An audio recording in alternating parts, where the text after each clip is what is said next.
good evening, and good night, depending on where in the world you are joining me from. I am Illuminati, and this is the Crypto and Cognac podcast show, as always, live every Thursday, 7 p.m. Atlantic Standard Time, sharp, right here on YouTube. So, it doesn't take a genius to see that we are not in studio today. Carnival was carnivaling, right? So we are just enjoying a little bit of rest and relaxation, right? Catching ourselves. But of course, the show must go on. As long as you're here, I'm here, Steven is here for sure in the comments. And Hennessy, my good old friends at Hennessy. You still around, Hennessy? Can you see me, Hennessy? So, what are we talking about today?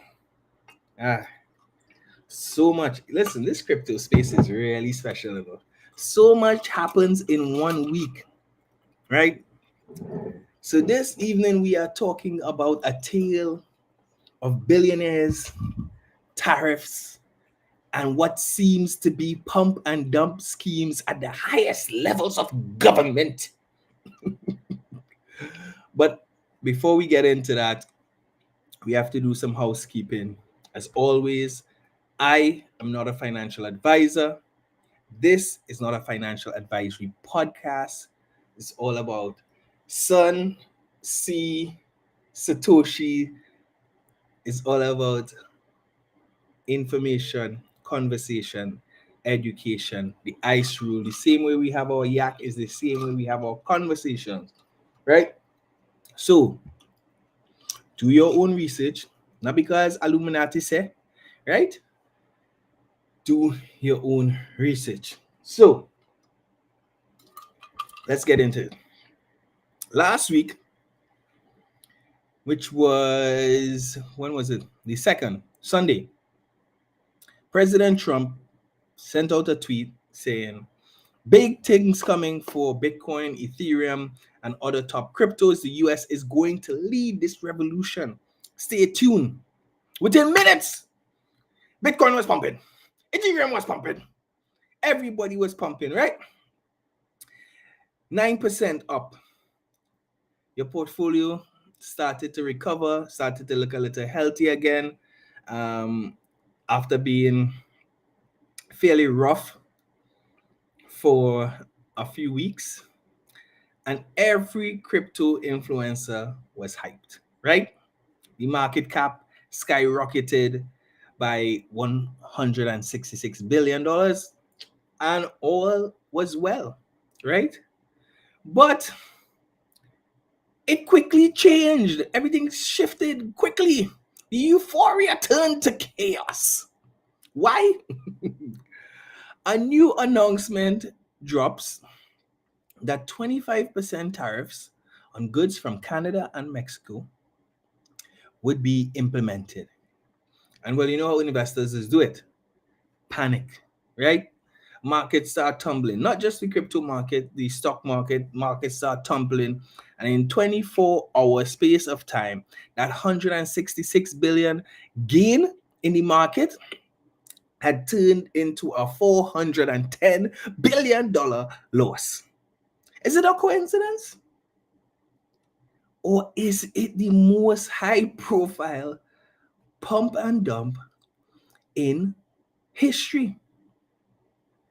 I mean, Trump coin was one thing, but I mean, everything getting a little coinky dinkle. And why specifically, right? Let's take a step back, right? So we in the crypto space got used to a lot of negative news, especially from the highest offices of government, as it relates to the regulatory framework in which we operated in.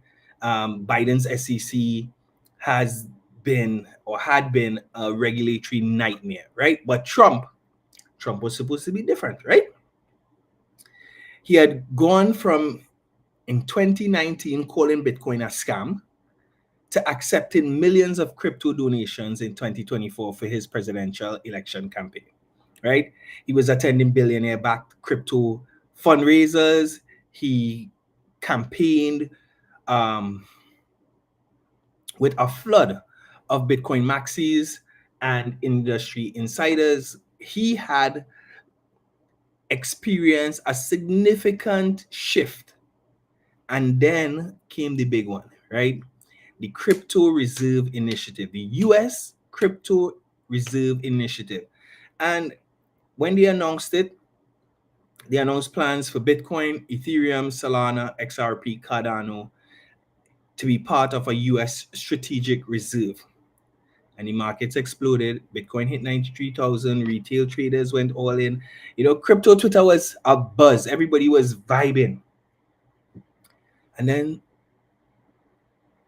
something was off though, because two of his biggest backers, the Winklevoss twins, they were offloading millions of BTC. Institutional investors started slowly withdrawing funds as well. Whale wallets started dumping in mass at these peak prices. And then boom, tariffs announced. So who was left holding the bag?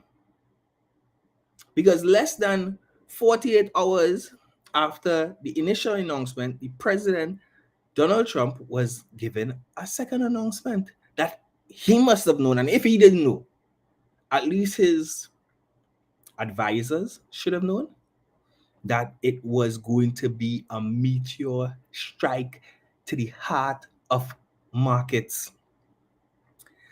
And of course,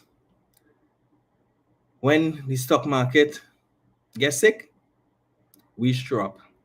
So, quick fast, retail investors were left holding the bag. And if this was anyone else, if this was a project holder, project founder, anyone else, there would be no question in this market as to whether or not this was a textbook pump and dump. But because of who President Trump is, because of the office he holds, because of how people seemingly revere him as a business mogul and a business mind, people want to give him the benefit of the doubt, right? But like I said, this is textbook, right? The pump, someone with influence hypes up an asset, sending the prices skyrocketing. The insiders sell as retail FOMO into the investment, knowing these insiders knowing that the dumping is coming, right? And then they crash. A sudden negative news or event causes panic, crashing the market and leaving everyday investors wrecked. How is it that the office that was responsible for protecting citizens and protecting retail investors is now seemingly tied up in a conspiracy that undermines those very same investors, while it and its insider friends become wealthier and wealthier by the days, by the minutes, by the hours, right? I don't know. Because if you know that you are about to announce tariffs, why would you make that pro crypto tweet? Like, even if, like, why just save it for when it was already crashed. Save it for after the tariff.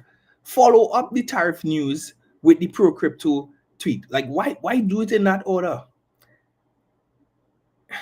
And why were these whale wallets selling at the top of that announcement? What did they know?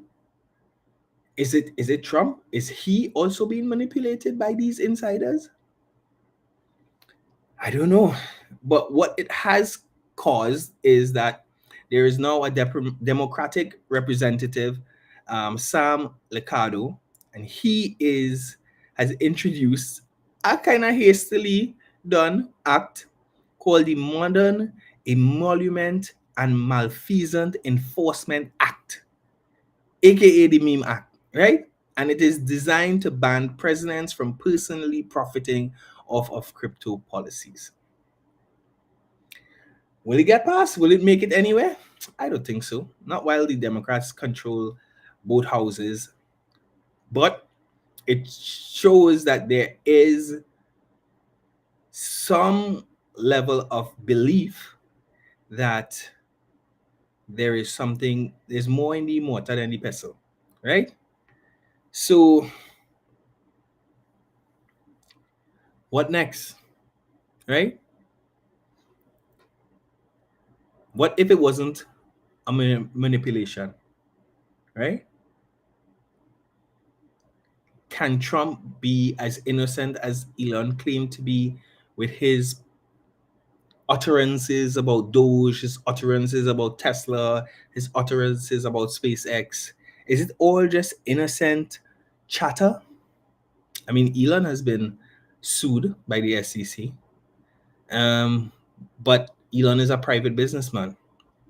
How does the SEC, the CFTC, or any of these bodies treat with a sitting president making these moves? Listen, it's a lot. It is a lot to take in. But as always, I guess we have to wait, watch, see what happens next. We all knew that a second term of Donald Trump would be littered with, what is the right word? Surprises, right? Some good, some bad, some indifferent. I didn't have the opportunity to vote or not vote for him. So us here in the Caribbean, we have to sit on the sidelines and wait. Us here in crypto, who are not part of his insider team, have to sit, wait, and watch. But like I keep saying, if these kind of movements get your heart and your bowels moving in a kind of way, maybe you're overexposed. Maybe it's time to take some profits off the table if you are in profit. Maybe it's time to reassess your time horizons for investments. Maybe you need to be looking at longer time frames than the presidential term. But the facts remain, to me at least. Adoption is inevitable. No matter what President Trump does or anybody else does, adoption is inevitable. So, hold the faith, my brothers. Hold the faith, right? As always, I will be here checking in, keeping you guys updated, trying to translate it, giving you all insight into this crazy cryptic world of cryptocurrency. But for now, I'm heading back to my vacation. Illuminati. O-U-T out. What's that on my nose? I'm out.